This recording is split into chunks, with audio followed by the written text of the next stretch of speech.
In today's video, I'm going to teach you how to use CodeRunner in VS Code. If you're new to Visual Studio Code or just setting up a fresh environment, this quick walkthrough will get the CodeRunner extension installed so you can run snippets and files with a single click. Start by opening Visual Studio Code on your computer. Give it a second to load your last workspace or an empty window. Either is fine. What we care about right now is getting to the place where extensions live. Look to the left side of the window for the extensions icon in the activity bar. It looks like a set of building blocks. Clicking that opens the extensions view where you can search for and manage everything that enhances VS Code. If you prefer shortcuts, you can also open the extensions view with the standard key combo for your operating system, but using the icon is perfectly straightforward. At the top of the extensions panel, you'll see a search box. Type your query there. Some guides show an example keyword like turtle, simply to demonstrate where to type. Treat that as a placeholder. For our purpose, type CodeRunner. As you type, VS Code will fetch matching results from the marketplace.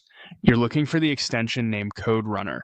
Take a moment to confirm the name and glance at the description so you know you're selecting the right one. Checking the publisher and the number of downloads is also a helpful way to confirm you've got the trusted, widely used version. Once you've located CodeRunner, click the install button on its detail card. VS Code will handle the download and installation automatically.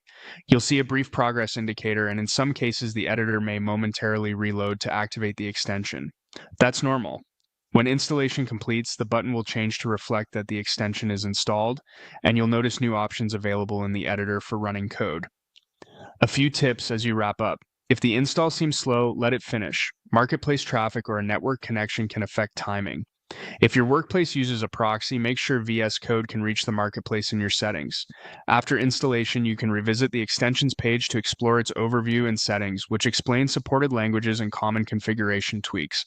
You can also manage it later from the installed section in the extensions view to disable, uninstall, or adjust options as your workflow evolves. That's it. VS Code is open. You've navigated to extensions, searched for the extension in the search bar, and installed it. You're now set up to use CodeRunner efficiently in your editor.